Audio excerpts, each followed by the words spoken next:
Bueno, si les parece, arrancamos. Buenas tardes a todos, a todas, a todes, ¿sí? Bueno, creo que es el cuarto, ayúdame Leo si me estoy equivocando, pero creo que este es el cuarto encuentro que tenemos en este Congreso de Salud Mental y Derechos Humanos.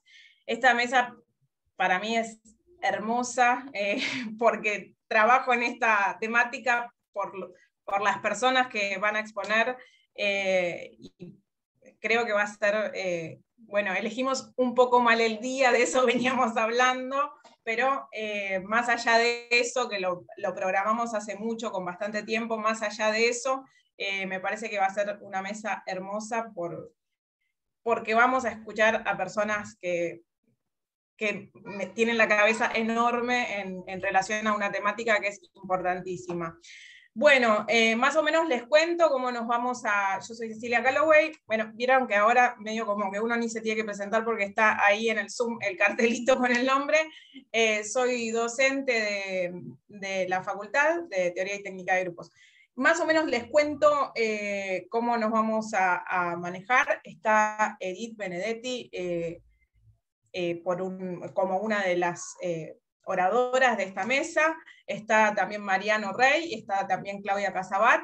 La idea es un poco, está Claudia porque Gabriela Torres, que estaba invitada para esta mesa puntualmente, no pudo venir, y por eso en su lugar está a pedido de Gabriela, Claudia. Les vamos a contar más o menos cómo vamos a manejarnos. Yo voy a presentar a cada uno de ellos. Cada uno de ellos va a tener más o menos 15 minutos para exponer. Y después esperamos preguntas, comentarios, dudas, lo que ustedes consideren, para empezar un proceso más como de debate, ¿sí? de intercambio. Bueno, de Edith yo hice toda la tarea, voy a leerles la presentación porque no me quiero olvidar de nada. Va a arrancar Edith, va a seguir Mariano y va a finalizar Claudia en las exposiciones. Así que la presento primero a Edith. Los tres son psicólogos, son licenciados en psicología. Edith es licenciada en psicología, creo que ahí todo el mundo la conoce. Es interventora general del Hospital Nacional en Red, del Hospital Laura Bonaparte, y es autora del libro Hacia un pensamiento clínico acerca del consumo problemático. Bueno, Edith, cuando vos consideres, ella también nos va a compartir ahí algún archivo, cuando vos consideres, comenzamos, ¿sí? Bueno, muy buenas tardes. En principio agradecerles la invitación y la posibilidad de poner en diálogo algunas ideas y algunas cuestiones de lo que venimos desarrollando.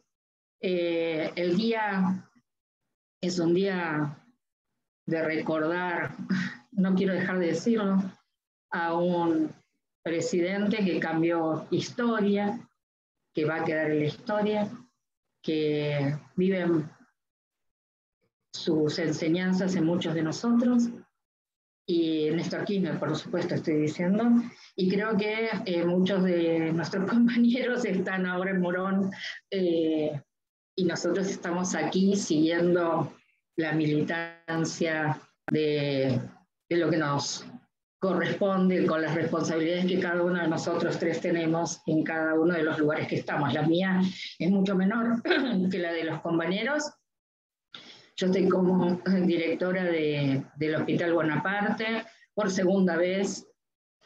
Algunos de ustedes nos hemos conocido cuando tuve que transformar el Cenarezo en Hospital Nacional en Red Laura Bonaparte.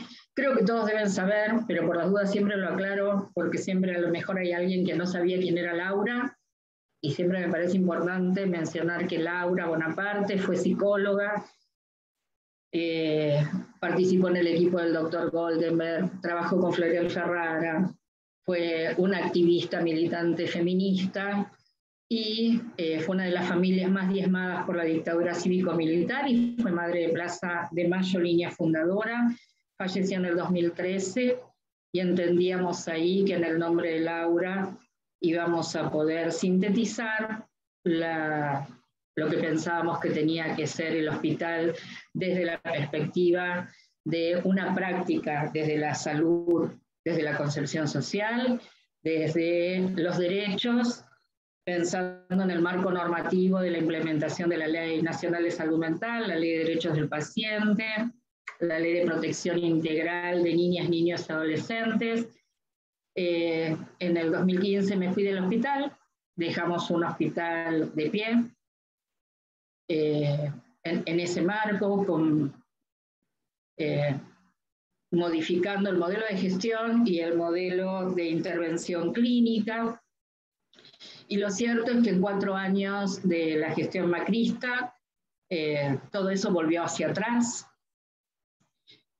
Por eso, digamos, en el tema que hoy nos compete, que tiene que ver con cómo se incluye los consumos problemáticos en la salud, como plantea la Ley de Salud Mental en el artículo 4, habíamos transitado en ese camino durante el 2013 al 2015 y nos encontramos que en 4 años se había retrocedido a la monovalencia y a prácticas tutelares y manicomiales. Y lo cierto es que muchas veces nosotros planteamos en cómo lo que algunos autores llaman el capitalismo tardío y algunos otros el capitalismo avanzado, se avanzó sobre lo que no se había animado el capitalismo, que era sobre la naturaleza, y ahí vemos hoy, octubre, tenemos 36 grados de calor, y eso es grave lo que nos está pasando, y sobre el inconsciente. Entonces hablamos de que tenemos el inconsciente colonizado, el deseo colonizado,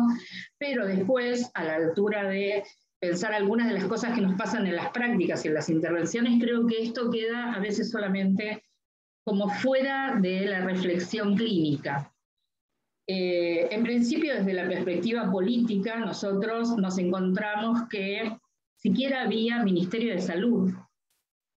O sea, tuvimos que reconstruir, y esto tiene que ver con una política pública donde en realidad lo que particularmente planteaba era no tener una presencia desde el Estado como garante de salud, ¿sí? Que es algo que me parece que es clave para entender el protagonismo de la salud mental y los consumos problemáticos en el marco de el atender los padecimientos subjetivos, el Estado garantizando, ¿sí?, que cualquier ciudadano pueda acceder a ejercer su derecho a la salud.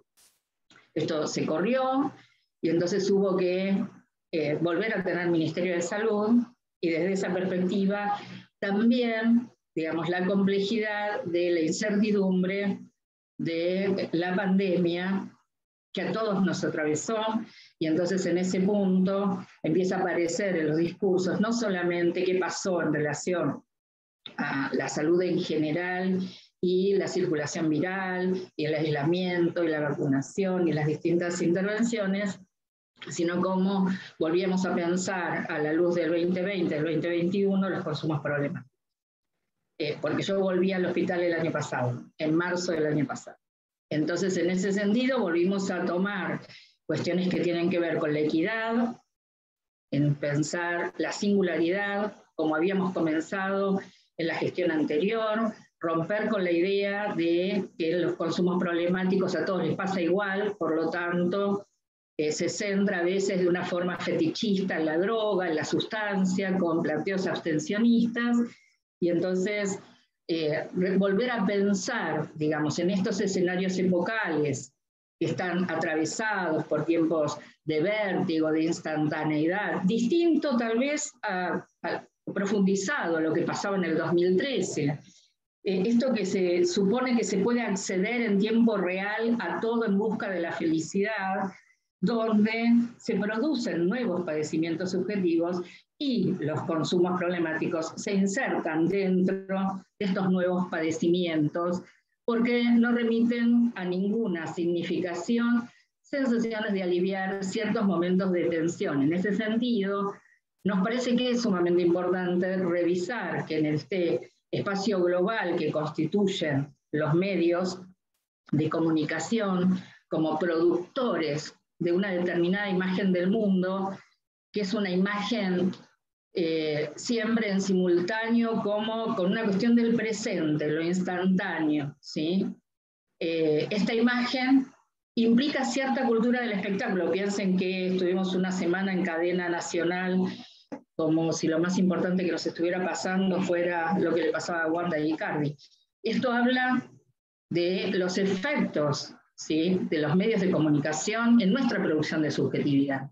Por eso digo, los que nos dedicamos a salud mental son cuestiones que tendríamos que poner en agenda, porque lo cierto es que son cosas que nos enferman, que nos hacen padecer, y en ese sentido me parece que es importante entender algunas cuestiones donde se pierde la territorialidad, donde se pierden coordenadas geopolíticas, en esto de pensar cómo, dentro del título de hoy, cómo uno trabaja con las comunidades, ¿sí? Y las comunidades son distintas en cada lugar, tiene que ver con el territorio, cómo se cartografía ese territorio.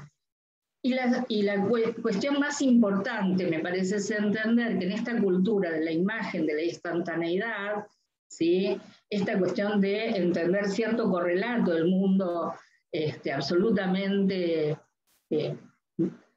regido por el mercado, la propia producción de subjetividad se convierte en mercancía.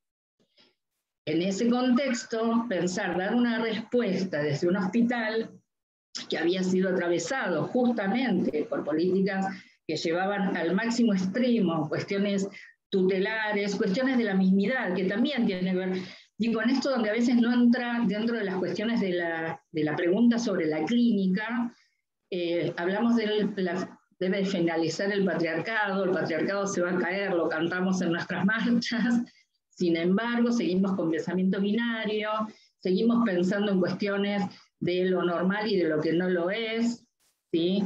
En algunas de las prácticas, seguimos planteando cuestiones muy vinculadas a esto que digo de la mismidad, me pasa igual, y que son cuestiones bien del pensamiento que construyeron las instituciones desde el capitalismo. Entonces yo creo que hay algunas cuestiones que tenemos que incorporarlas cuando pensamos las transformaciones en las instituciones y cuando pensamos las políticas públicas. Desde el pensar cómo se armó el plan estratégico nuevo del hospital 2023, decía equidad porque atendemos la singularidad. Si entendemos que lo que ocurre a alguien que tiene una presentación, y hablamos de presentación y no de representación, y quiero aclarar mínimamente esto en función de muchas veces se atienden los consumos problemáticos desde la perspectiva de la representación. Lo que le pasa es esto, que consume, ¿sí? Nosotros venimos trabajando desde el hospital, que yo tomo algo del teatro para entender la diferencia entre representación y presentación. Desde el teatro aristotélico, la representación es que uno ve determinada escena y entiende todo lo que ocurre, ¿sí? El teatro de la presentación, el teatro épico, narrativo que introduce Brecht, lo que plantea es interpelar al espectador burgués, ¿sí? Lo que ocurre ahí no es lo que pasa, ¿sí? Pone preguntas. Con las presentaciones vinculadas a los consumos problemáticos ocurre exactamente esto. Si nosotros creemos y nos quedamos en la representación, seguramente nos vamos a equivocar, ¿sí? Entonces, pensar en dispositivos desde el hospital, desde la salud pública, de gestión estatal, para dar una respuesta, implica entender, primero, que no le pasa a todos igual, que el problema no es que consuma, que en realidad es un enigma, como todo enigma de la clínica, a develar. Y entender que hay una cancelación tóxica del dolor, ¿sí?, donde se pone en el cuerpo lo que es amenazante, ¿sí?, dentro del campo de lo simbólico. Entonces, dicho esto, avanzo un poco más por el tiempo, trabajamos desde el concepto de salud pública, de disponibilidad, de accesibilidad y de calidad. Yo les voy a pasar un video, les voy a ir contando algunas de las cuestiones que fuimos haciendo desde esta perspectiva en contexto de COVID, por eso van a ver, porque era una preocupación, o sea, dos ejes, que la ciudadanía pueda ejercer su derecho a la salud, y otro, mejorar las condiciones de trabajo y de cuidado de los trabajadores del Estado. Entonces, les muestro un video para que conozcan el hospital. Y como ven, estuvimos trabajando atentamente con todos los equipos de protección. El hospital estuvo abierto durante toda la pandemia. Atendimos con muchos protocolos que los trabajamos en un comité paritario que se llama CIMAT, donde están representados los trabajadores por los gremios y el Estado empleador. Eran reuniones casi semanales en el inicio porque desconocíamos lo que estaba pasando. Dentro del plan de adecuación del hospital, que era la exigencia por la ley, a agosto tenía que estar el plan de adecuación, nosotros lo que hicimos fue incorporar lo que es salud integral, modificamos y ampliamos todo lo que tiene que ver con el laboratorio, las prácticas, el hospital está abierto a la ciudadanía para todas las prácticas de salud integral, no solamente para usuarios por salud mental o consumos problemáticos.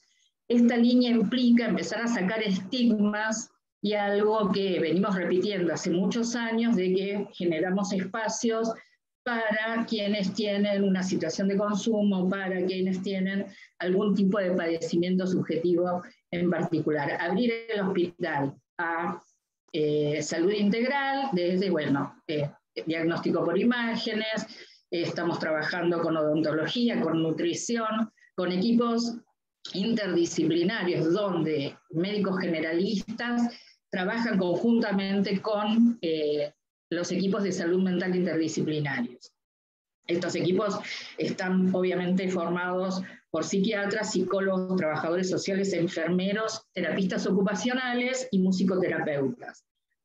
Hemos trabajado muchísimo en todo lo que tiene que ver con el área de formación y docencia e investigación para llegar a la mayor cantidad de colegas en determinados lugares del país y en otros, fundamentalmente con la responsabilidad de que lo que nosotros acerquemos es gratuito. Tenemos ciclos de teleconferencias, las jornadas, por supuesto, y las investigaciones. Una de las cuestiones que incorporamos este año en la residencia interdisciplinaria es un cupo de musicoterapia, que nuestra RISAM, la residencia interdisciplinaria, tiene todos los perfiles que les mencionaba antes. Retomamos la editorial para hacer circular materiales de forma gratuita a todos los que lo reclamen. El primero, de papeles de trabajo, fue un material de Marcelo Persia.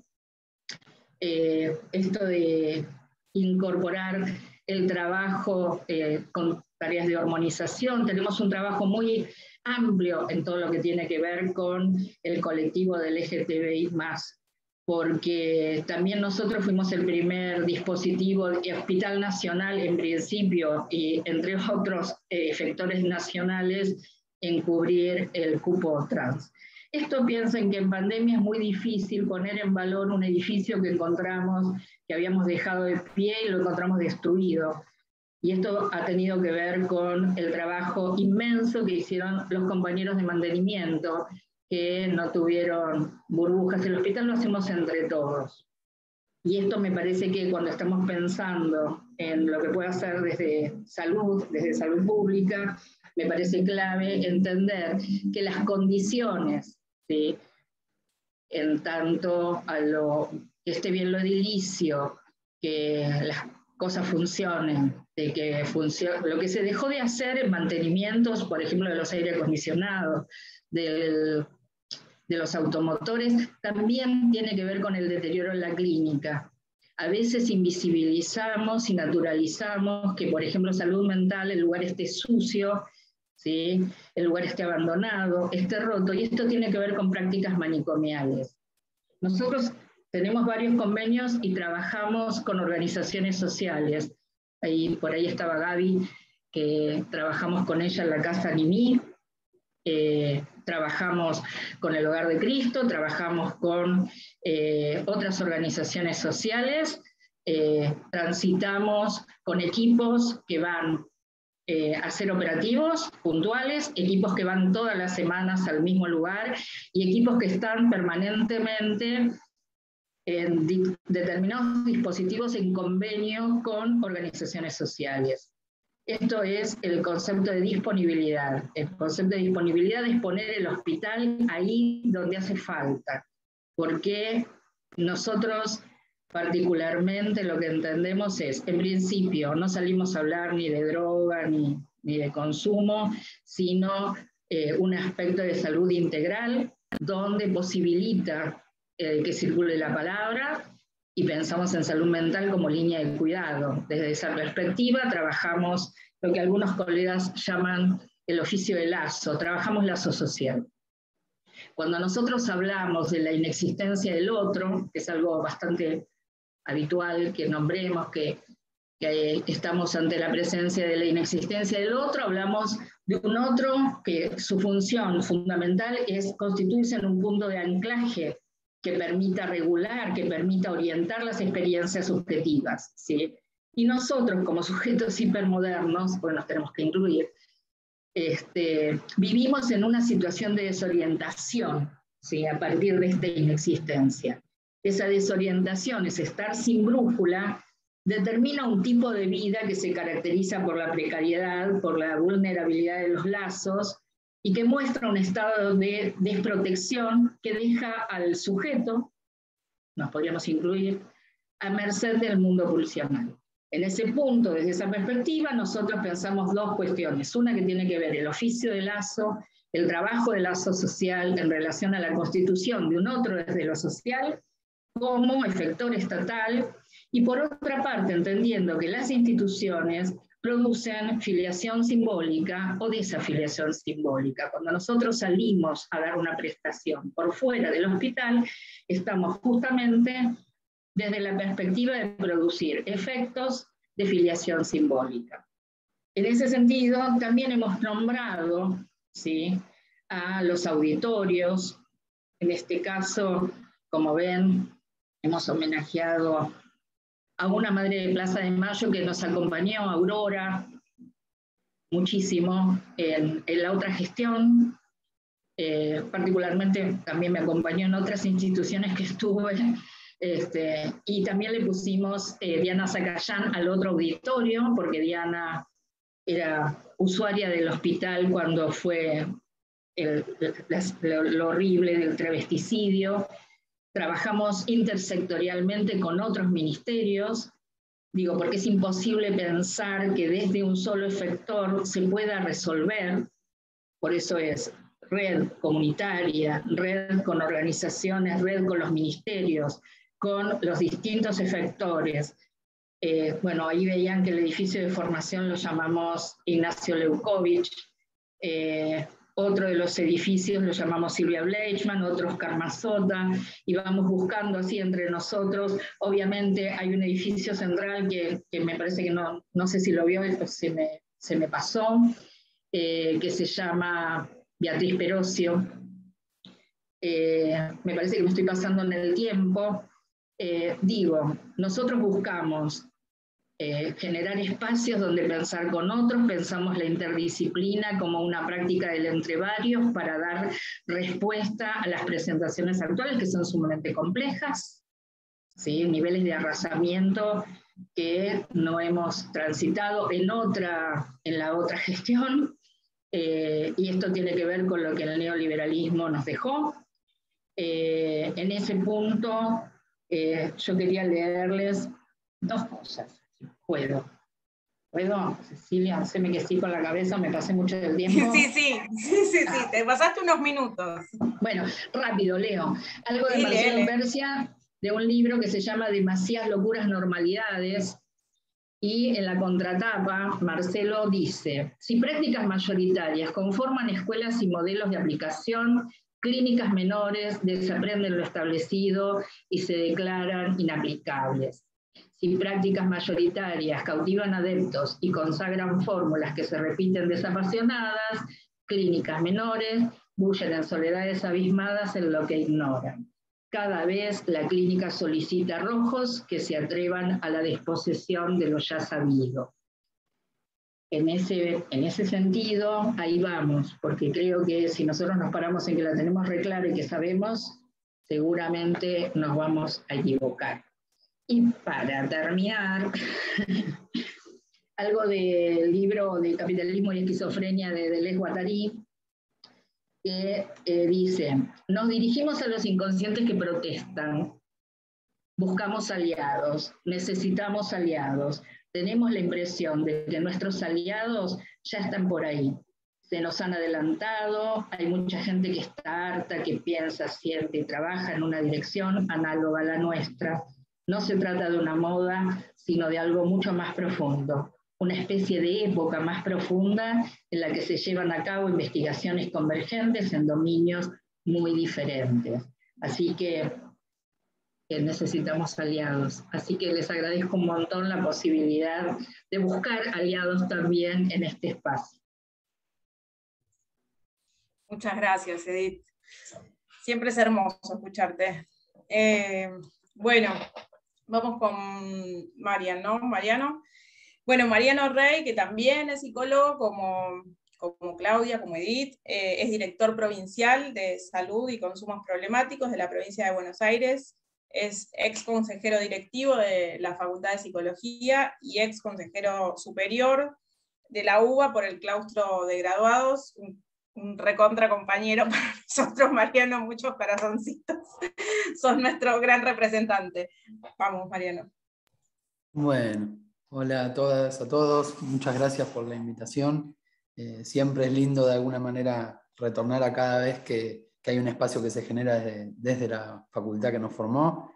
Y sobre todo porque en realidad uno de los debates que son centrales a la hora de poder pensar cómo incluir los consumos problemáticos y no problemáticos dentro de una agenda de salud, mucho tiene que ver con la falta o la ausencia de formación, con lo cual digo, es algo una discusión que nos tenemos que dar hacia adentro.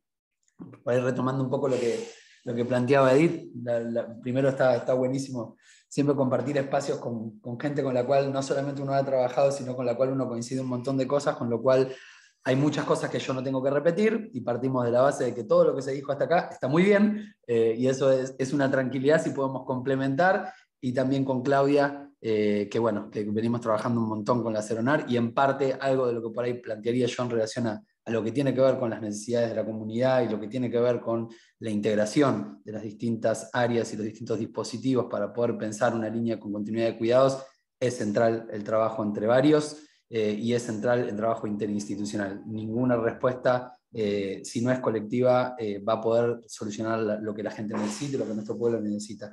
Y como decía Edith también, hoy es una fecha muy particular para muchos de nosotros, y la razón por la cual sostuvimos la actividad es por pura vocación militante, porque todos nos llevaba irnos para Morón, pero también como nos habíamos comprometido ya hace un tiempo, tener esta actividad y darle continuidad al ciclo que desde Impulso y del Frente de Graduados se viene armando, entendíamos que esto también tiene que ver con la militancia que nosotros desarrollamos, así que bueno, hay que estar también acá representando esos espacios que también, del cual formamos parte y nos sentimos parte, y nobleza obliga también, que no tiene que ver con esta exposición, pero sí tiene que ver con nuestro campo de la militancia. Este 30 de octubre, o sea, este día sábado, es una cita obligada para todos los militantes de la salud. Entendemos, y así invito también, nos vamos a encontrar en un encuentro, el 8º encuentro nacional de equipos de salud, que se va a realizar en la Universidad Nacional de José Cepaz,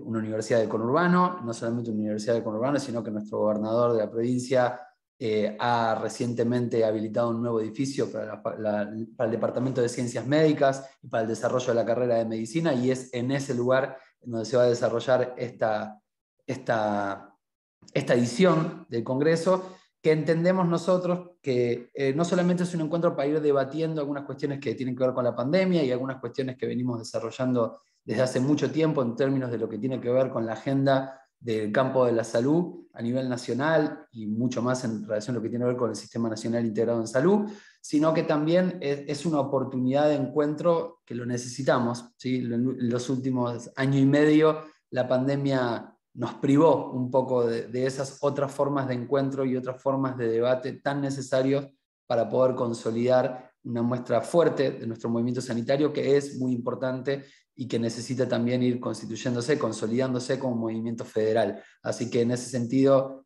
todas y todos invitados, esperemos que nos podamos ver. Vamos a tener una mesa de salud mental dentro de las 16 mesas o 16 o 17 mesas que hay contempladas para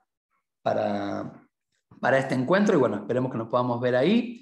Cualquiera que tenga alguna duda se puede, ahí por internet y por todos lados está circulando la información, o puede estar en cualquiera de nuestras redes sociales, todos la estamos difundiendo. Así que esperamos encontrarnos ahí. Bueno, para por ahí quizás no estar como repitiendo, sino complementando algunas de las cuestiones que Edith nos planteaba y nos traía para poder pensar. Digo, no podemos dejar de pensar que ningún dispositivo, ninguna práctica, ningún modelo de abordaje, y sobre todo en materia de consumo problemático, está desprovisto de una política más global, ¿sí? Y en ese sentido, digo, en lo que tiene que ver con los consumos problemáticos, cómo ha ido pensado la política de drogas en nuestro país, ha ido condicionando también, ¿sí? Y en este sentido, el efecto que el prohibicionismo marca y ha marcado, tanto a nivel micro como macro social, y el impacto que tiene en la subjetividad no es menor a la hora de poder toparse, ¿sí?, con las realidades que las personas tienen en torno a sus prácticas de consumo.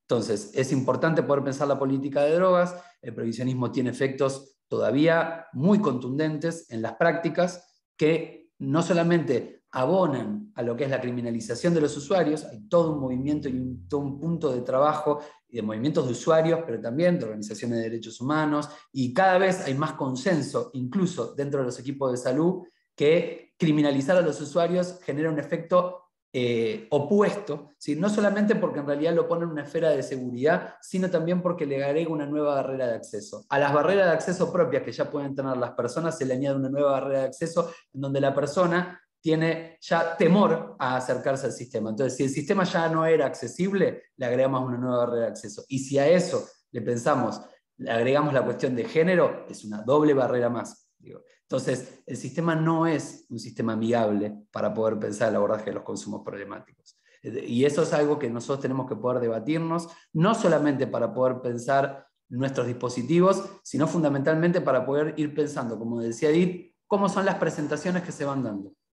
Entonces, nosotros vamos a pensar dispositivos que puedan dar respuesta a las necesidades del pueblo, o vamos a estar pensando que las personas tienen que adaptarse a las condiciones que tienen los dispositivos. Creo que esa es una de las cuestiones fundamentales para cómo uno piensa la articulación con las comunidades, pero no solo la articulación con las comunidades, sino también la eficacia en nuestras intervenciones.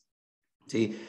Todavía en materia de consumos problemáticos nosotros nos encontramos con que las significaciones que están dando vuelta en nuestra comunidad, tanto profesional como en la comunidad toda, es la percepción del encierro como cura, o la percepción de la internación como modalidad de tratamiento. Si bien la pandemia en ese sentido nos ayudó a poder ralentizar algo de esto, lo cierto es que sigue persistiendo la idea de que cuando una persona transita una situación de consumo compleja, lo que requiere es una internación. Si bien la internación en muchos casos resulta una intervención clínica necesaria, de ninguna manera puede ser la única de las intervenciones, ¿sí? Entonces ahí hay un punto donde nos convoca necesariamente a pensar la continuidad de cuidados.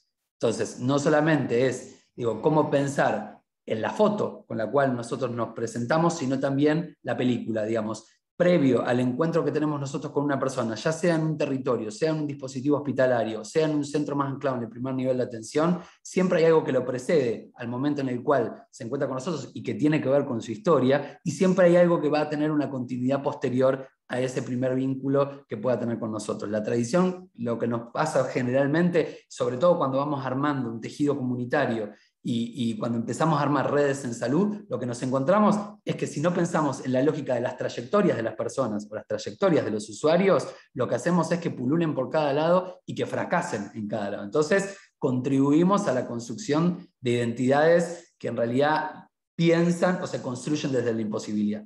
Esto es algo que para nosotros es muy importante poder entender, porque si lo que queremos es brindar acceso, lo que necesitamos es pensar dispositivos flexibles. Y pensar dispositivos flexibles nos hace interrogar. Por ejemplo, hace poco estuve en una exposición de una investigación que hizo una universidad en relación a los tratamientos en internación.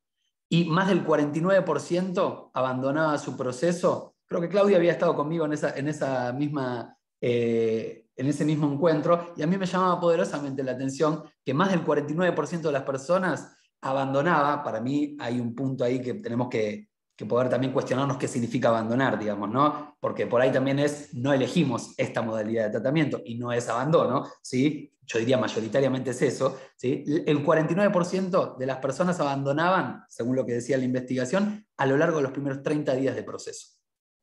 Y eso para mí era un dato interesantísimo, sobre todo para pensar si nosotros armamos dispositivos en función de responder a las necesidades de las personas o si nosotros seguimos pensando las instituciones para que las personas se adapten a lo que tenemos para ofrecer. Y en ese sentido, y esto siempre lo hablábamos con Edith en su momento hace muchos años atrás, hay dos maneras de posicionarse: o para la dominación del otro o para la emancipación del otro. Y en definitiva, lo que tenemos que tratar de buscar es recorridos que permitan que el otro pueda construir un proyecto vital a la forma y al modo como lo pueda ver. Cuando hablamos de articulación con la comunidad, estamos hablando de cómo las comunidades construyen salud.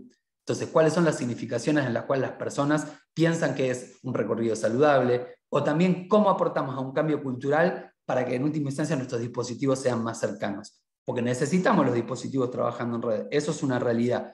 Pero digo, nosotros, Edith mencionaba varios principios en salud pública. Digo, el único que hay que agregarle a todo eso que planteaba es el de equidad, que no es igualdad. Igualdad y equidad no son lo mismo. Pero nosotros, desde lo que es el desarrollo de política pública, tenemos que pensar en equidad también. Lo dije, no me prestaste atención. Perfecto, bueno, mal alumno, mal alumno. Pero para mí eso es central. Digo, porque en realidad se habla mucho de la igualdad, pero me parece que no tenemos que ser ingenuos y la igualdad tiene que ver con otras cosas. En última instancia, tenemos que pensar de igualdad de oportunidades, pero de equidad en salud. Digo, que son plataformas absolutamente distintas para poder pensar una misma variable, ¿sí? En ese sentido, entonces, también es importante que nosotros interpelemos nuestras prácticas, ¿sí? Porque ¿qué le pedimos nosotros a las personas? ¿Cómo estamos nosotros formateados? Si nosotros intervenimos en la clínica a partir de nuestros propios prejuicios, a partir de nuestras propias trayectorias, o nos permitimos escuchar aquello que la otra persona viene y trae. Porque también, y esto es muy común y muy propio de la tradición y de la formación para el ejercicio liberal de la profesión, que tenemos las disciplinas psi y también las disciplinas médicas, digo, esto lo encuentra cualquiera en un hospital también, que las personas no vienen con una demanda, como nos la enseñaron en la facultad. Las personas vienen a lo sumo con alguna articulación de algún tipo de pedido, algunos vienen porque, algunos vienen porque no tienen para poder comer, algunos otros vienen y son oportunidades en donde nosotros podemos empezar a anudar algo de un sistema que pueda permitir después incluirlo. Porque digo, si pensamos accesibilidad, pensamos también en el eje de inclusión. ¿Sí? Entonces, ninguna intervención eficaz como política pública, si no piensa en el eje de inclusión, se está perdiendo. O sea, cuando decimos un gran logro de nuestro marco normativo en salud mental fue incluir los consumos problemáticos dentro de la política de salud mental, pero para sacarla de seguridad, no porque todo lo tiene que resolver salud. O en última instancia, tenemos que animarnos a pensar cuáles son los diversos determinantes de la salud.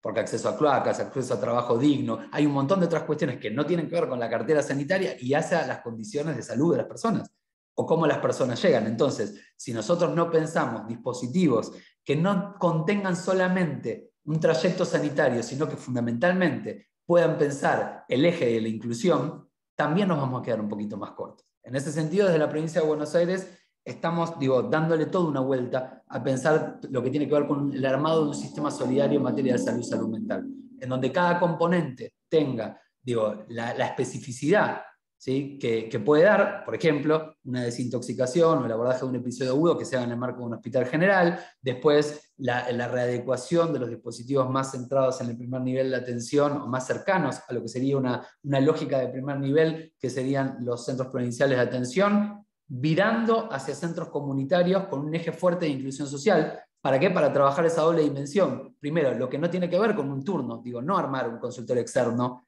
más cercano al primer nivel, sino con poder hacer otro tipo de proceso que a veces tiene que ver con una intervención ambulatoria intensiva, ¿sí? que es muy necesaria, pero que les aporte un plus y que aparte, en los aspectos no sanitarios, digamos no sanitarios en un sentido primario, ¿sí?, de la agenda primaria sanitaria, puedan intervenir y participar en conjunto con otros actores de la comunidad. Ejemplo, si dentro de un centro comunitario metemos el FINES, no es el FINES para los usuarios de salud mental, es el FINES para la comunidad, en donde después, en última instancia, el equipo de salud construirá los apoyos para que el usuario de salud mental o el usuario que está en un tratamiento por el abordaje de un consumo problemático pueda contener y compartir espacios con otras personas, que después eso va a contribuir también a un cambio cultural en el afuera. Entonces, no solo nos permite rearmar algo de ese tejido social, sino que también nos permite un eje de inclusión que también aporta a romper con el estigma asociado a los usuarios de los servicios de salud mental. Entonces, eso es otro de los aspectos muy importantes. Y por eso hablamos también de intersectorialidad, porque no podemos solos. Y aparte hay una realidad que nosotros tenemos que tener muy presente, que es que seguimos no llegando a los que más nos necesitan. El Estado generalmente llega, al sistema sanitario llega generalmente el que está mejor de los que está peor, pero el que más nos necesita no llega. Y en ese sentido es por eso la importancia también de ese trabajo con otros, ¿sí?, que a veces no tiene que ver estrictamente con la red primaria de atención en salud, sino que tiene que ver con una red extensa. Cuando hablaba de los distintos componentes, bueno, y ese trabajo con otros, ¿sí?, también tiene que ver con, por ejemplo, las organizaciones sociales. He mencionado a las organizaciones sociales. Las organizaciones sociales hacen un trabajo más integral, ¿sí?, pero desde el vamos. ¿Entendés? Y tiene también muy armado la cuestión de la incorporación casi inmediata de la reducción de riesgo y daño como estrategia. Digamos, ¿por qué? Porque en realidad si tuvieran un umbral de requerimiento mayor, no generaría ningún tipo de acercamiento con los pibes y las pibas, ¿sí? Entonces hay un punto de proximidad y de dispositivo más cercano a la comunidad, que en última instancia después nosotros tenemos que poder trabajar en conjunto con ellos para poder acercar el sistema. No es que las organizaciones sociales tengan que ser un Estado paralelo, es que las organizaciones sociales trabajen en conjunto con el Estado, ¿sí?, para poder generar una sinergia necesaria y una sinergia en la cual la tradición de nuestra formación y la tradición del trabajo, porque a ver, cualquiera de los que estamos formados dentro de la universidad, incluso en la universidad pública, ha tenido que hacer como un recorrido muy específico para hacer algún tipo de práctica comunitaria. Ni les cuento para ser agente estatal. Digo, es casi una carambola que uno tuvo que armar para poder hacerlo. Entonces, todo eso tiene que ver después con la práctica que vamos realizando después. Ahora, tiene que ver también con una posición ético-política, ¿sí? Entonces, hay algo de eso que también es importante que podamos comprender, ¿sí?, aparte de que no nos la sabemos todas, de que nosotros, digo, esta cuestión que también tiene que ver con la interdisciplina. Digo, en la interdisciplina, cada vez que hay un reduccionismo disciplinar, perdemos. Bueno, lo mismo pasa cuando creemos que nosotros desde nuestras instituciones podemos resolver en conjunto. No, siempre es con otros. Siempre es con otros. Y en ese sentido, y en materia de salud mental, ¿sí?, cuantos más articulados, mejor, digamos. Ahí hay potencia, no es la sumatoria. Digo, ahí hay construcción de complejidad también. Digo, y sobre todo cuando hablamos de la cercanía con las comunidades. Entonces, si nosotros queremos estar más próximos a las comunidades, no tenemos que hablar en un lenguaje que le es ajeno a la comunidad. Le tenemos que hablar a la comunidad en el lenguaje que ellos están acostumbrados a poder tener, y cada comunidad o cada territorio tiene su particularidad. Entonces, no podemos darnos una política pública similar en un núcleo urbano. Voy a poner ejemplos, no podemos pensar la misma intervención en González Catán que en Puan, en un pueblo más rural de la provincia de Buenos Aires. La verdad que no. Las necesidades son otras, las presentaciones son otras, y en realidad también desde ahí, digo, sería cualquier cuestión que uno importara o pensara en un enlatado y en un para todos, estaría incurriendo en un error gravísimo. Digo, entonces, para poder diseñar política pública en materia de salud mental en general, pero incluso para el abordaje de consumos problemáticos, porque quizás consumos problemáticos e infancias y juventudes son quizás las dos deudas más grandes que tenemos como sistema sanitario para poder darle una verdadera inclusión. Infancias y juventudes pues son el futuro de nuestro pueblo, de nuestra patria, y la realidad es que es tremenda la situación que hay de inaccesibilidad al sistema para ese tipo de población. Y la problemática de consumos justamente por décadas y décadas en donde el prohibicionismo ha hecho estragos en los dispositivos, en las personas, con las contribuciones obviamente lógicas que el neoliberalismo ha traído en términos de ruptura del lazo social, de exacerbación del individualismo, de empuja al consumo, de valoración de el éxito pasa por consumir y el éxito pasa por consumir más. Entonces, digo, aquellos que incurrieran en algún consumo problemático serían elementos exitosos en algún punto de lo que el sistema pide, pero al mismo tiempo los deja en el margen, digamos. Tiene esa cuestión tan compleja, y yo siempre lo digo, si bien los consumos problemáticos es una cuestión que se da en todos los sectores sociales, digo, tenemos que poner un especial énfasis en los sectores populares. ¿Por qué? Porque en realidad ahí hay una especial vulneración de derechos, ¿sí? Y una especial posibilidad y oportunidad para que nuestro sistema sea una puerta de acceso a derechos. Entonces, me parece que en realidad cada vez que salud, y en ese sentido lo que debo decir es que la pandemia nos permitió, ¿sí? Así como otras carteras han tenido históricamente un punto de anclaje que permitía recepcionar algunas cuestiones, todo lo que fue el abordaje territorial, todo lo que fueron los dispositivos más anclados en las comunidades en la búsqueda activa de casos de COVID y demás, nos permitió que salud sea una puerta de acceso a derechos. Y me parece que eso es algo que nos dejó la pandemia y que lo tenemos que profundizar, ¿sí? Es algo que en realidad también nos permitió, más allá de que cuando arrancamos se arrancó con mucha incertidumbre, ¿sí? Y que en realidad lo que más nos complicaba, nosotros que trabajamos también con la cercanía, ¿sí? Era que no podíamos estar cerca. No podíamos estar cerca y que en la distancia había un cuidado. Entonces, cómo ir como resignificando algo de ese cuidado por el otro, me parece que es una apuesta a poder seguir pensando, ¿sí? Y que es necesaria, digo, un Estado que a partir de cada uno de sus dispositivos, digo, se preste y se presente más próximo a las necesidades del pueblo. Y en ese sentido, en una particularidad que tiene nuestra provincia de Buenos Aires, que quizás es quien concentra la mayor cantidad de población en nuestro país y la mayor también desigualdad, digo, en un montón de cuestiones, ¿sí? Es donde más requiere de la sinergia de los distintos niveles de gestión. Entonces, donde tenemos dispositivos nacionales, donde tenemos dispositivos provinciales, donde tenemos dispositivos municipales, donde tenemos organizaciones sociales, tantos actores interviniendo, bueno, digo, más integración, digo, Estado presente es Estado articulado, siempre digo esto. Digo, Estado presente no es una bandera, Estado presente en última instancia es cómo efectivamente llegamos con el armado de una política pública para todos y para todas. Así que bueno, yo trato de ser siempre como muy exigente con el tema del tiempo y creo que llegué a 15, después abrimos y laburaremos lo que sea necesario. Agradezco nuevamente la invitación y hay un montón para poder ir trabajando, pero bueno, la seguimos. Bueno, Mariano, muchas gracias. Bueno, ahora les presento a Claudia.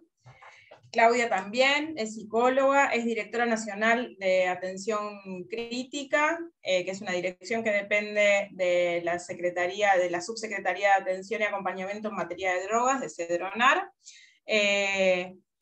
Y bueno, anteriormente a eso ella trabajó muchos años también en provincia de Buenos Aires, siempre dedicada al trabajo en consumo problemático. Así que, Claudia, cuando quieras.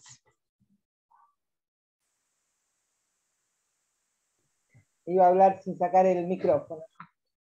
Bueno, buenas noches a todos y a todas. Bueno, la verdad que las exposiciones tanto de Edith como de Mariano impecables, y bueno, acordamos prácticamente en todo y han dicho algunas cosas de las que yo pensaba decir. Pero bueno, por ahí quería en principio contarles, digamos, a la gente por ahí que no conoce un poco la historia de CEDRONAR para poder traerlo un poco a lo que es ahora. CEDRONAR se inició en el año 1989 como una secretaría de lucha contra el narcotráfico, ¿no? Que no es cualquier cosa pensar en una secretaría de lucha contra el narcotráfico, digamos, y en donde al mismo tiempo se atendía a la persona.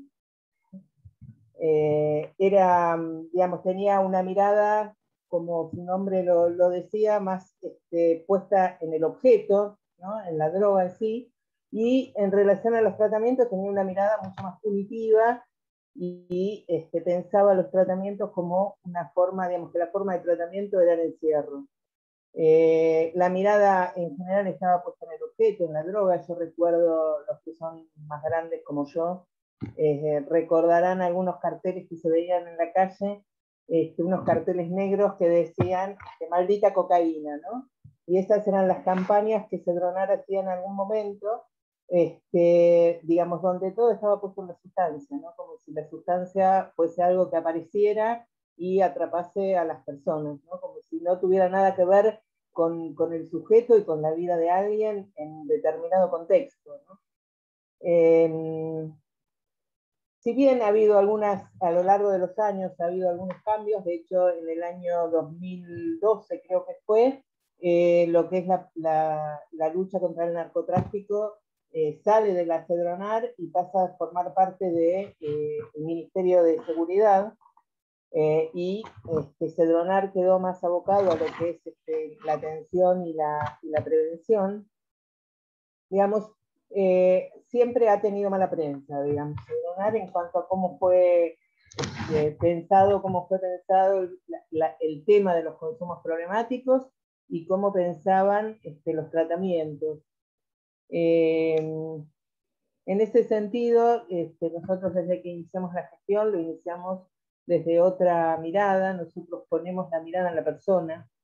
Nosotros pensamos que hay que escuchar a las personas, que todas las personas son distintas, que estamos acostumbrados a tratamientos que son estandarizados, donde uno entra a una institución, primera fase, segunda fase, tercera fase, y todos tienen que pasar por esas fases de la misma forma, en los mismos tiempos y cumpliendo los mismos objetivos, como si se tratara de personas todas iguales. Nosotros creemos que hay que pensar los tratamientos desde la singularidad de la persona.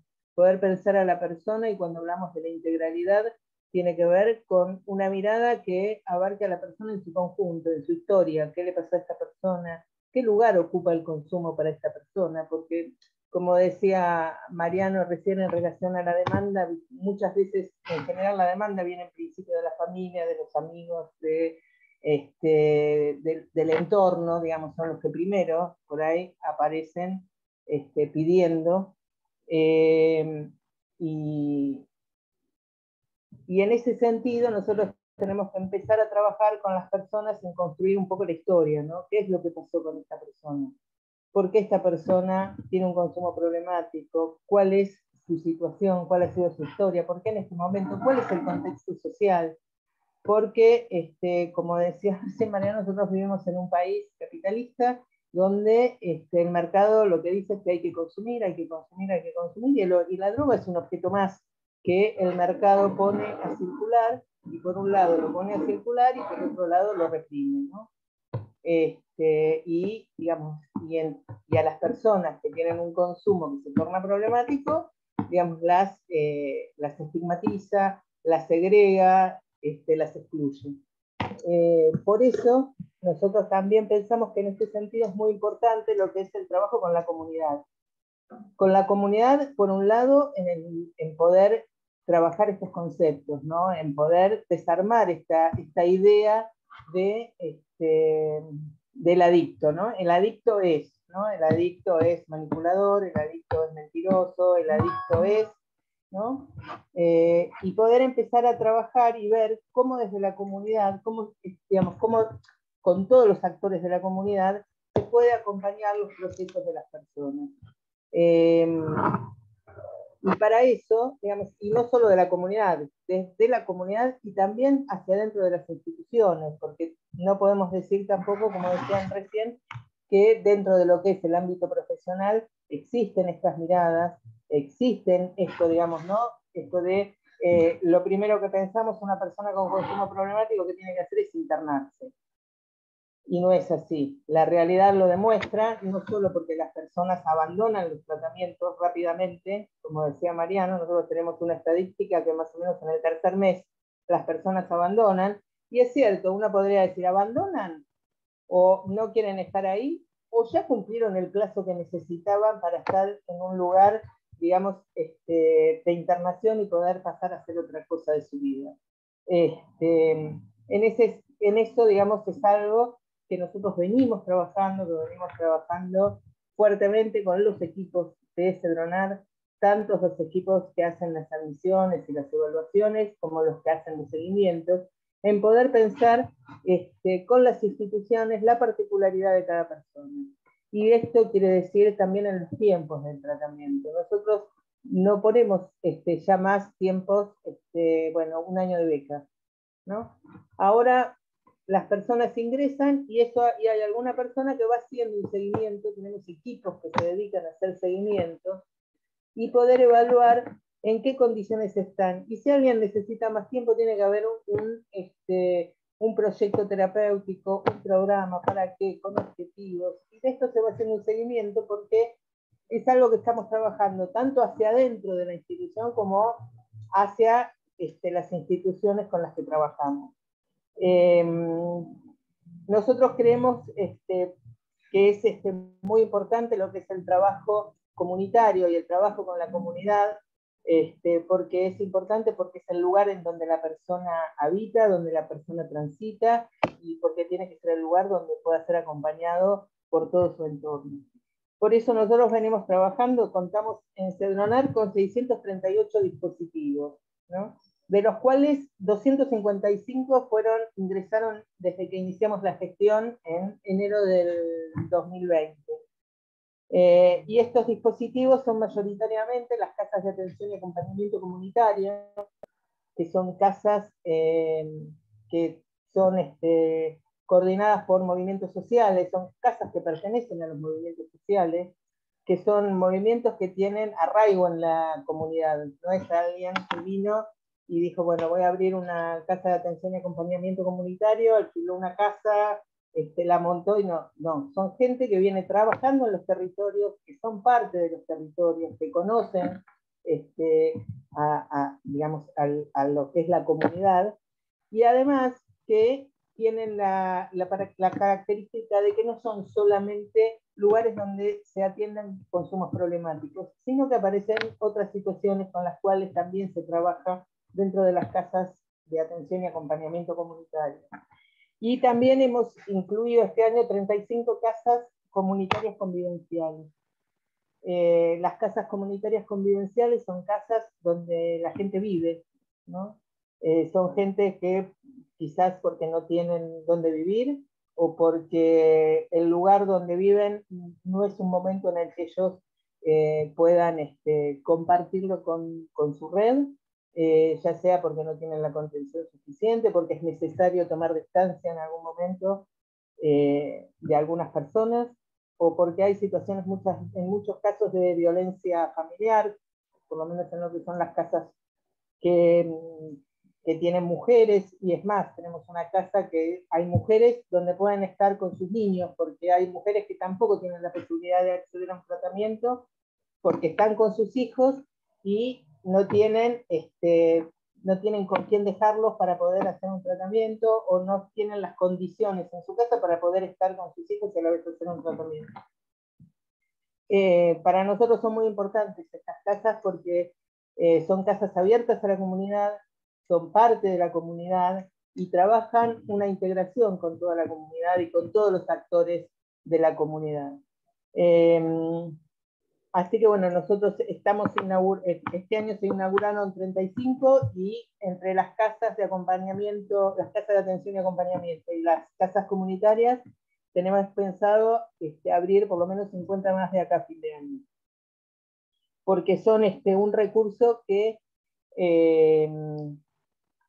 está en la comunidad.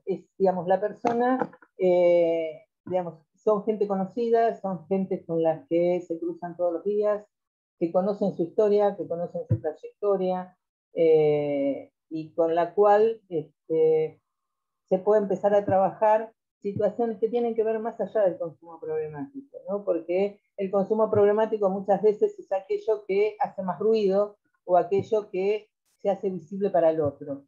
Pero, digamos, todos sabemos, y más cuando, digamos, la gente que trabajamos en el Estado y que trabajamos con las personas que están más rotas y que tienen más vulnerados sus derechos, porque no han tenido por ahí acceso a la salud, a la educación, a una buena alimentación, como han podido tener otros sectores. Estos lugares son lugares donde se puede ver a la persona en su integralidad, ¿sí? Entonces, para nosotros son importantes y por eso estamos dando tanto lugar a estos espacios que aparte tienen tenemos la posibilidad de llegar a todo el país, digamos, porque estas casas comunitarias tenemos 381, las casas de atención y acompañamiento comunitarias, son 381 que están en todo el país, y las casas comunitarias convivenciales, que por ahora son solo 35, también las tenemos en distintas provincias del país.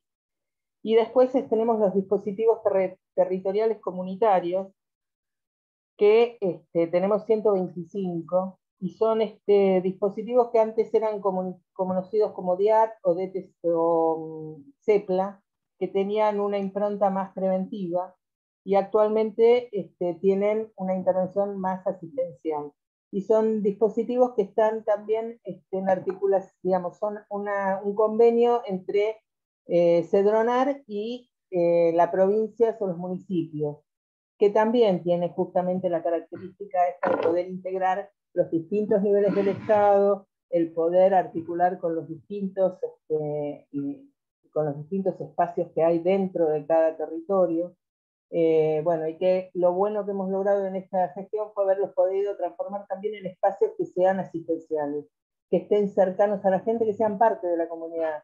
Son lugares que son parte de la comunidad, no es alguien de afuera que viene a decir qué es lo que hay que hacer, sino que son parte de la comunidad y que van trabajando justamente con la comunidad estas estigmatizaciones que hay en relación a los consumos problemáticos, y el poder trabajar con todos los actores de la comunidad lo que permite es poder acompañar los procesos de las personas, ¿no? Poder acompañarlos en lo que son sus proyectos de vida, en poder construir un proyecto de vida.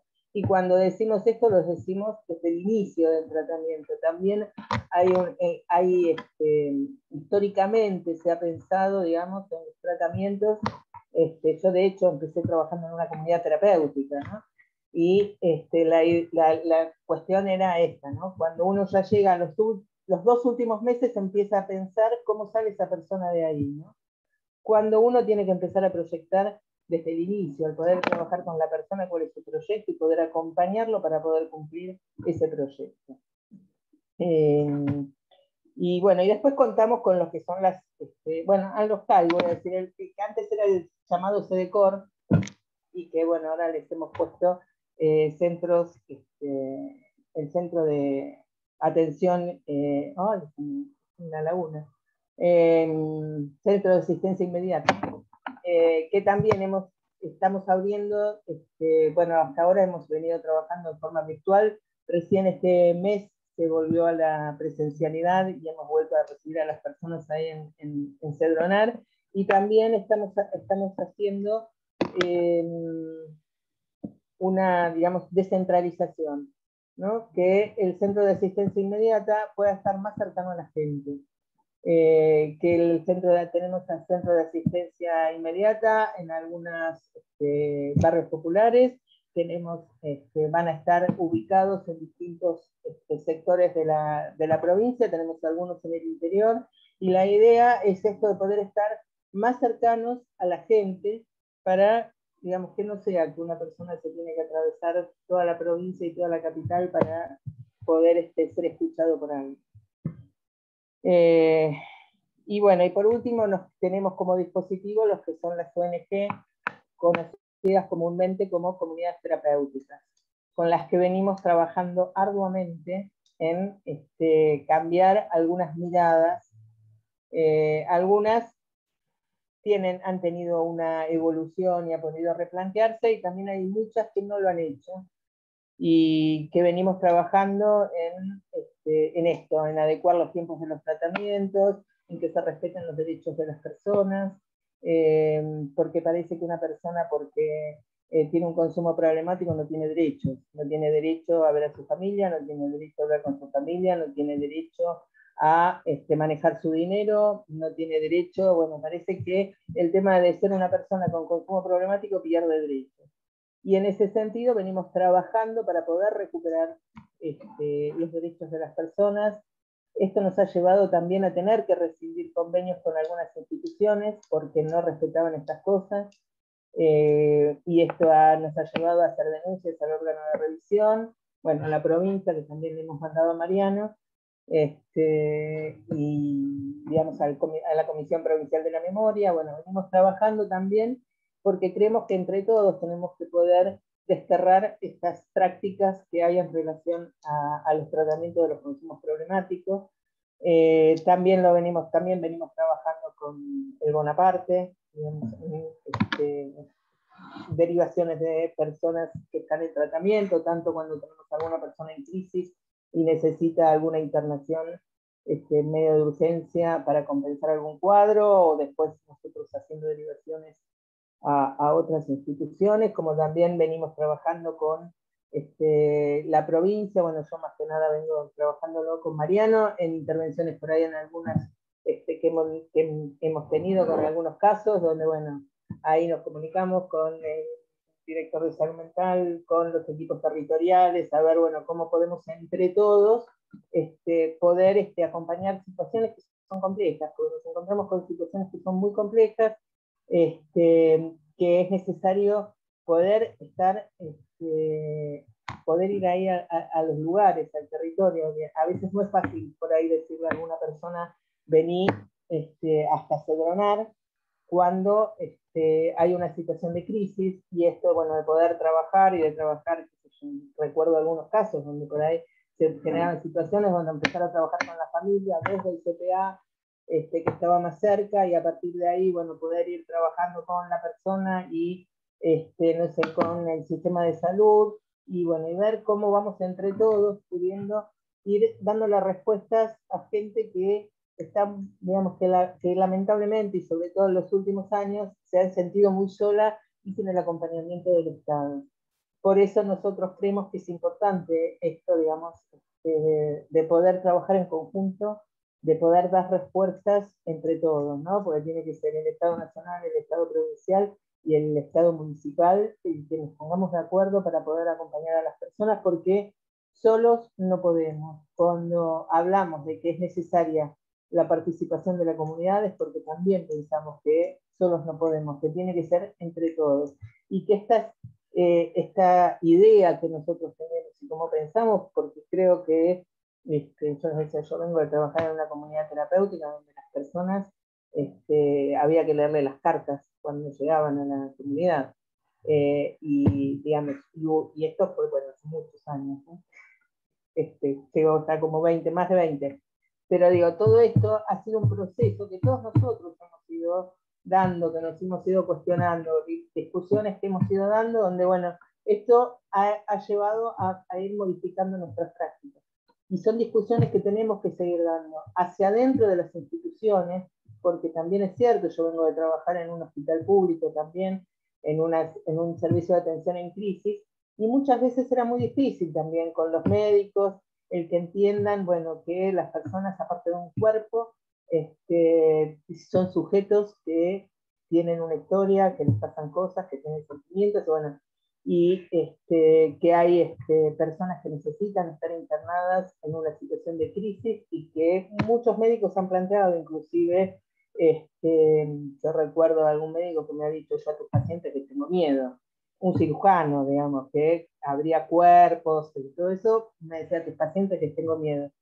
Y creo que son por eso trabajos que tenemos que dar, tanto hacia adentro de las instituciones, tanto de salud, de Cedronar también, no digo que nosotros no, digamos, porque hay situaciones que se vienen planteando históricamente y que hay que empezar a ponerlas en cuestión, y las tenemos que poner en cuestión también con los hechos, ¿no? Esto que decía Mariano, bueno, que justo te había sido un ratito, Mariano, cuando yo decía, bueno, esto de que esta investigación en la que nosotros estuvimos cuando se presentó, donde decían que al mes, bueno, nuestras estadísticas dice a los 3 meses, las personas abandonan, ¿no?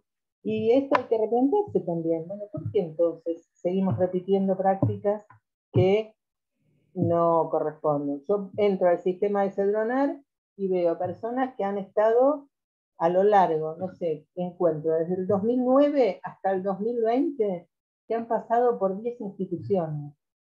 Entonces digo, en algún momento hay que sentarse y pensar, ¿qué le pasa a esta persona? Digo, ¿por qué esta persona pasó por 10 instituciones? ¿No? ¿Qué es lo que nosotros estamos haciendo mal? ¿No? Digo, bueno, y esto creo que tiene que ver con las construcciones que se vienen haciendo, ¿no? Digo, por algo nosotros hemos llegado hoy a plantearnos esto y a plantear este tipo de abordajes, porque, bueno, venimos a partir de la práctica cuestionando cosas que vamos viendo y que nos van pasando y que vamos aprendiendo. Y creo que tenemos que seguir cuestionándonos todo el tiempo todas estas cosas y ponerlas en cuestión con todos los equipos, ¿no? Esto de poder pensar, no tengo que dar respuesta ya a una situación, sino poder pensar cuál es esta situación, qué pasó con esta persona. Si yo tengo una persona que estuvo en 10 instituciones a lo largo de 5 años, tengo que pensar qué pasó, ¿no? Poder trabajar qué pasó con todas estas cosas que hoy me encuentro en una misma situación y con un mismo pedido, porque ni siquiera podemos hablar de demanda, ¿no? Porque es alguien que viene a pedir y que muchas veces viene a pedir porque otro presiona para que pida. Así que bueno, un poco nosotros en Cedronar estamos tratando de construir toda esta nueva mirada, de poder trabajar con todas las casas comunitarias. Creemos que los movimientos sociales son fundamentales en acompañar estos tratamientos, o bueno, por ahí en los movimientos sociales hablan más de procesos que de tratamientos. También hay términos que por ahí tenemos que poner en cuestión. Y creo que son fundamentales porque son aquellos que están en la comunidad, que conocen la historia de la gente, que conocen la historia de la comunidad y que son los que están en mejores condiciones de poder acompañar.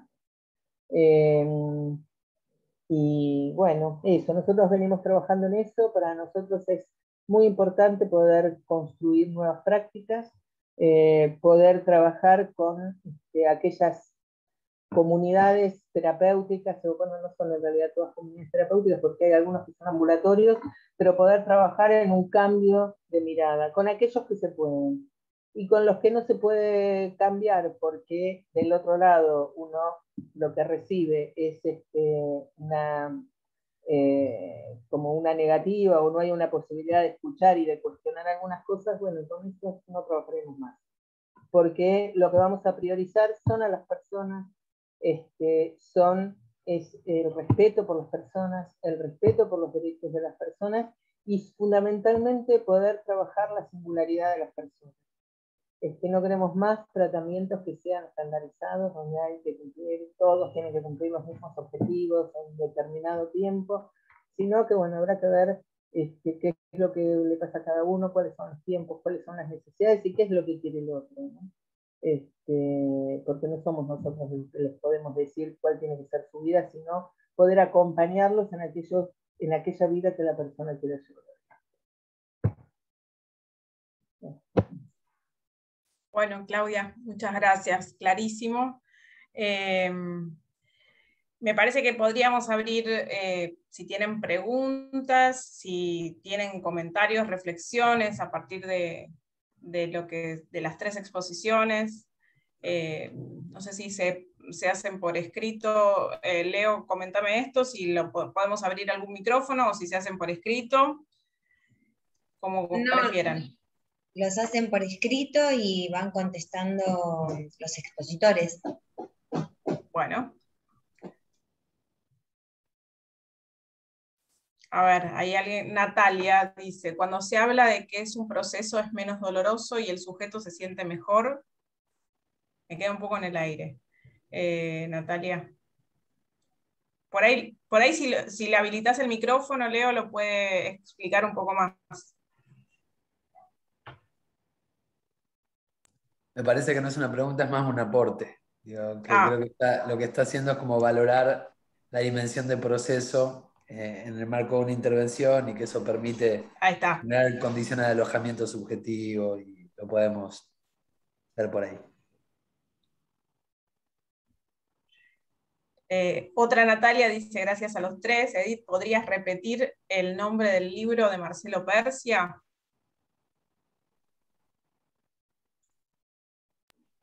Sí, se llama Demasiadas locuras, normalidades, meditaciones para una clínica menor. No sé si se ve ahí.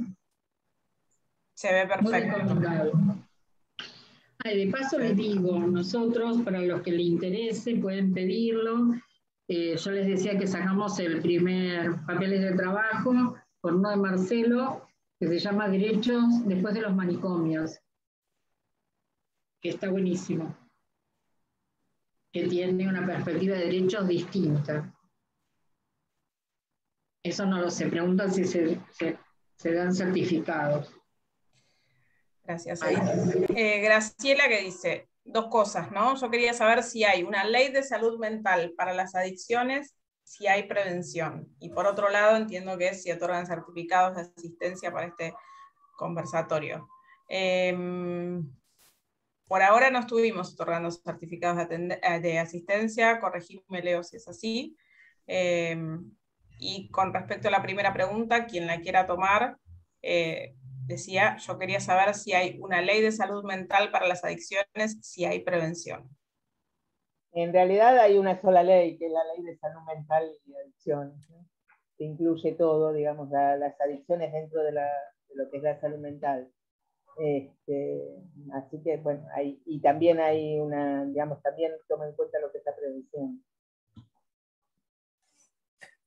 Y en realidad también, quizás para agregar un poco en relación a esto que está compartiendo Claudia, no solo digo, el valor que tiene la Ley Nacional de Salud Mental en la incorporación con el artículo 4 del tema de consumos dentro de lo que es la política en salud mental, hay toda una agenda de determinado sector de armar una ley específica de adicciones, que en realidad lo único que lograría es correr de la agenda sanitaria y en realidad nos correría de todo lo que hablamos hoy.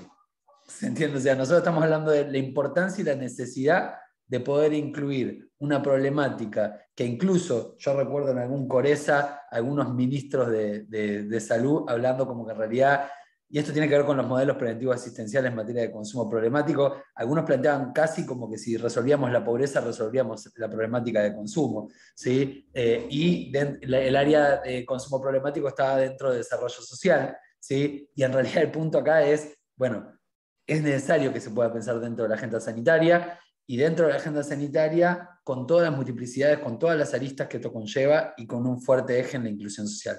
Entonces, me parece que ese es el punto y el aspecto a poder llevarlo. Armar una ley específica de adicciones lo que hace es correrla de esta sintonía y plantear en realidad a otro tipo de reclamos que tiene que ver con cosas de otra índole, porque dentro de eso también tiene que ver con que sean más fáciles las formas de poder internar a las personas, contra su voluntad. Digo, la discusión es un poquito más amplia que solamente generar algún tipo de especificidad, que en verdad, si uno quisiera, dentro de lo que es el plan Jacob, el plan de abordaje integral de los consumos problemáticos, ahí estaría contenida una complementariedad que respeta los preceptos de nuestra ley de salud mental y complementa compensar algunas cuestiones en tres términos. Primero, de poder incorporar en el PMO a todas las instituciones, de generar un registro nacional de efectores y de pensar la inclusión educativa y laboral. Digo, si algo podría no especificar nuestra ley de salud mental, lo complementa la ley Jacob. Con lo cual, digo, necesitar una ley específica aparte sería un error, a mi juicio. Sí, digamos, está la promoción de la ley específica de adicciones, está más promovida por algunos grupos de familiares, porque no son todos, justamente por esto que decía Mariano, de querer poder internar compulsivamente a las personas, y también muchas veces del lado de lo que son las comunidades terapéuticas, para no tener que entrar en la adecuación que tiene que ver con la ley de salud mental, ¿no? Donde condiciona mucho los tratamientos que se llevan adelante.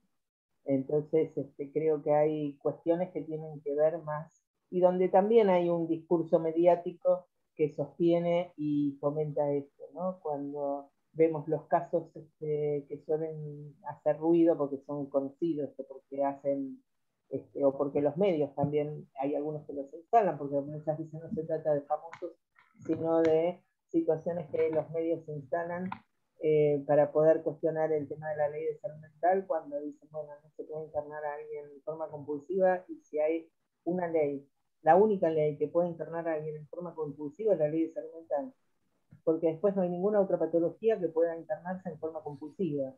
Digamos, alguien que tiene un problema, no sé, un tumor no se interna compulsivamente. La persona puede decidir. Se supone que cuando hay alguien que tiene un riesgo cierto inminente, es la única situación en la que alguien se puede internar en forma compulsiva.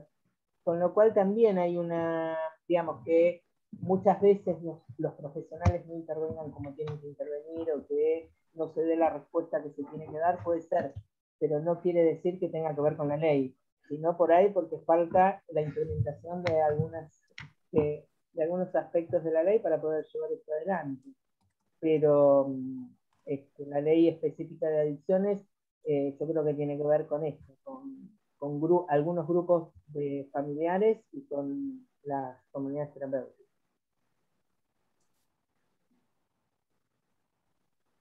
Que muchas hacían tratamientos de 3 años, ¿no? Entonces se ven limitados en sus prácticas. Leo estas dos. La primera dice: soy de Mendoza, madre de Saulo Rojas, fallecido en una CT de Buenos Aires. Quisiera saber qué se hace con las CT que no se adecuan a la ley, y por qué razón no interviene de oficio el órgano de revisión ante las denuncias por vulneración de derechos de los usuarios. Bueno, esa la puedo contestar yo. A ver, sí, yo conozco bien la situación de Saulo. De hecho, en el marco de nuestra gestión hemos procedido ya a la clausura de varias comunidades terapéuticas. ¿Sí? Es algo que, en realidad, la provincia de Buenos Aires, y no es excluyente de la provincia, en todo nuestro país hay instituciones que están habilitadas, hay instituciones que no están habilitadas y que no tienen ninguna voluntad de habilitar y que funcionan en la absoluta clandestinidad. Y bueno, hay algunas cuestiones en relación al órgano de revisión y cómo interviene en función de la legalidad que tiene el órgano, y tiene que ver con cuestiones de cómo se da su constitución, ¿sí? Pero en realidad el trabajo puede ser coordinado. Fiscalización sanitaria, nosotros hemos realizado intervenciones en alguna comunidad terapéutica en donde fuimos en conjunto, la región sanitaria, nosotros, fiscalización sanitaria, órgano de revisión local y órgano de revisión nacional, y hemos procedido a la clausura definitiva de algún espacio. O sea, es algo que se hace, es algo que forma parte de lo habitual. También hay una deuda en ese sentido, en la cual estamos trabajando muchísimo, que es que los equipos de fiscalización, no tenían una formación en materia de salud mental. Entonces estamos formando incluso para que puedan entender que en realidad hay algo de modelo de atención que tiene que ver fiscalización sanitaria, y que no se trata de una cuestión de cubaje o de paredes o de solamente la cuestión edilicia, sino que las vulneraciones de derechos son muy importantes poder tener presente. En ese sentido venimos trabajando con distintos actores, entre ellos también con la CPM y con el órgano de revisión, con distintos actores con los cuales también hicimos una capacitación específica para fiscalización sanitaria, para poder empezar a incorporar esta perspectiva. Que en realidad necesitamos garantizar derechos, y que la vulneración de derechos se puede dar de muchísimas formas. Pero las más difusas son las que tienen que ver con el modelo de atención. Algunas no son tan fáciles de poder ver, y que tienen que ver con la forma en la cual se abordan las cuestiones, y me parece que la situación de Saulo fue una situación también muy compleja, que por ahí algunos la conocen, y tiene una complejidad enorme la situación que hubo ahí en San Camilo. Hay hasta un libro en relación a esa situación, que no nos vamos a extender con eso, pero sí es todavía el día de hoy que hay situaciones de vulneración de derechos que como Estado tenemos que ir resolviendo y garantizando, sobre todo para que haya mayores condiciones de acceso, pero con un piso de derechos. Cuando hablaba Claudia la cuestión de qué es lo que no estamos dispuestos, nosotros como Estado no estamos dispuestos a poder corrernos de un piso de derechos. Después, las modalidades de abordaje, algunas estaremos más de acuerdo, algunas estaremos menos de acuerdo, pero es otro tipo de discusión. La discusión que no nos podemos dar es el piso de derecho que tiene que garantizarse para cualquier proceso de atención. ¿Sí? Con esto, al menos parcialmente, calculo que estoy contestando tu pregunta. Yo por ahí quería agregar algo, que muchas veces también nos vemos con dificultades de llevar adelante algunos. Nosotros no podemos cerrar, como Cedronar, no podemos cerrar nada, a lo que no podemos rescindir convenios, pero nos ha pasado de, por ejemplo, rescindir un convenio y encontrarnos con una asociación de padres que nos hacen un amparo judicial, y que eso se frena, y es más, el juez nos impidió a nosotros que nosotros decidamos la modalidad de tratamiento. Tuvimos que aceptar que continúen en la misma modalidad en la que estaban, porque el juez no nos autorizó. Digo, muchas veces también nos vemos en esto. La otra vez, les recomiendo a los que no lo vieron, un documental que hay en Netflix que se llama Zampa, que es de una comunidad que se armó en Italia en los años 80, y donde se ven ahí muchas prácticas de las que uno ve en algunas comunidades. A mí me impresionó mucho, a mí me la recomendaron hace poco y la vi, y me impresionó algunas cosas, y ver inclusive algunos familiares defendiendo, ¿no? Defendiendo un lugar donde a las personas se las torturaba, porque no estaban consumiendo, ¿no? Entonces es muy importante, y creo que en esto es algo que sí es muy importante que nosotros veamos la forma en que nosotros podemos transmitir esto a la comunidad en general, ¿no? A la gente, digamos, porque si no, digamos, hay cosas que parece, digamos, como que no pierden, digamos, como que por defender el tema de que la persona esté encerrada y no consuma, se permiten cosas que son graves, ¿no? Así que si la pueden ver, la verdad que es muy recomendable. En esa misma línea, Miriam planteaba que San Camilo se pudo clausurar después de 4 años de fallecido su hijo y otro compañero, en lo que estaba explicando un poco Mariano. Después tenemos otro comentario de Gaby, Gabriela Vázquez, dice: como directora de una CAC convivencial de Cava, de población trans, que cuenta con un taller en el hogar acompañado por profesionales de Laura Bonaparte, sentimos que el trabajo es en red, y acompañado tanto desde el Cedronar como del Bonaparte. Valoramos también el compromiso profesional y el espacio de reflexión ante las distintas situaciones. Gracias, dice Gaby, de Animi. Después decía, Claudia, ¿podrías repetir el nombre acá lo aclararon, del documental? Sí, yo lo vi también. Un poco impresionante es. Sí. No es que pasan cosas tan graves como ahí, o por lo menos en las que son. Pero me hacía acordar un poco a tus comentarios, Claudia, en las reuniones. Algunas cosas. Sí, es tremendo.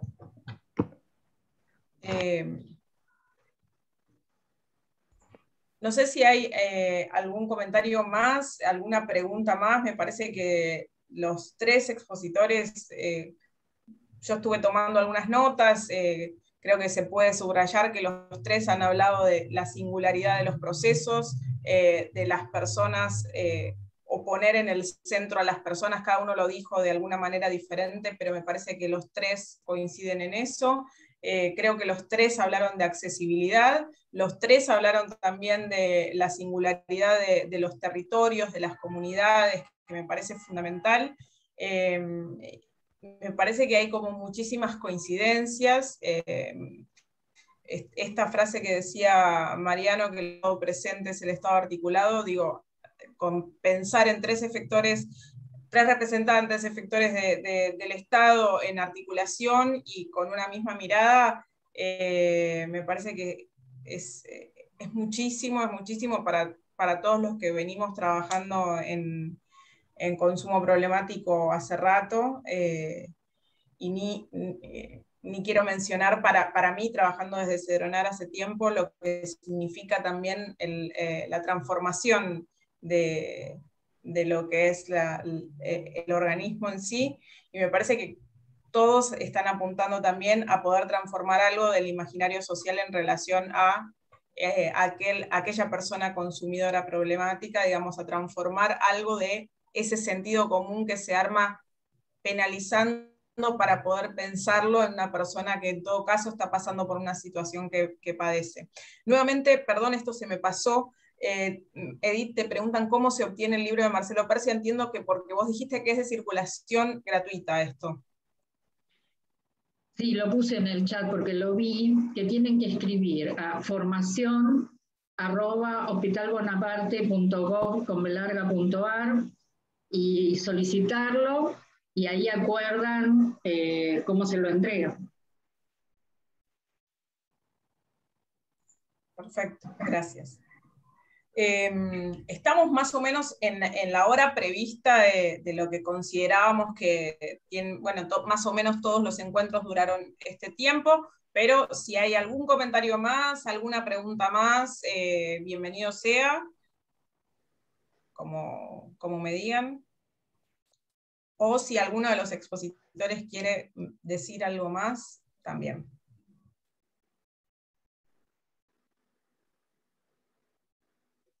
No, nada, la verdad que agradecerles a todos y a todas. Siempre es difícil en estos horarios y sobre todo ya cuando empieza octubre, noviembre, después de tanto tiempo de trabajo, ya empieza el agotamiento y también la paciencia empieza a ser menor, uno quiere descansar un poco más y nada, la verdad que es una alegría siempre compartir estos espacios con compañeros que vienen pensando en la misma línea y con otros que también se están preguntando cosas, con lo cual para nosotros es fundamental. Así que nada, yo agradecer nada más. Y yo también, solamente agradecer a los organizadores y agradecer a los que participaron. Muchas gracias. Bueno, yo también agradezco a todos, a los que se quedaron escuchándonos. Y bueno, y seguiremos trabajando conjuntamente en lo que venimos haciendo, que eso creo que es lo más importante. Bueno, nosotros les agradecemos a ustedes por la predisposición. Fue tan fácil organizar la mesa, digo, todos con muy buena predisposición y todos con una cabeza enorme, así que nosotros les agradecemos por esto. Y a todos los que asistieron y vienen asistiendo a este congreso que nos parece sumamente importante. Vuelvo a enmarcar que dentro de la Facultad de Psicología se puedan ver estos temas, se puede hablar de comunidad, se puede hablar de salud mental y se puede hablar de pensar en la comunidad también, y salir por ahí de cierta formación hegemónica que tenemos dentro de la Facultad de Psicología, que algo mencionó Marian en algún momento. Así que por eso nos interesa también poder plantear temas que son de altísima importancia a nivel saliendo de lo que es el mundo pequeñito, de lo que es la facultad. Esto es lo que está sucediendo, esto es, me parece lo que es importante de por sí, que está bueno que todos escuchen. Así que muchísimas gracias a los 3 expositores y a todos los que estuvieron asistiendo. Bueno, nos despedimos, queda grabado y Leo nos va a comentar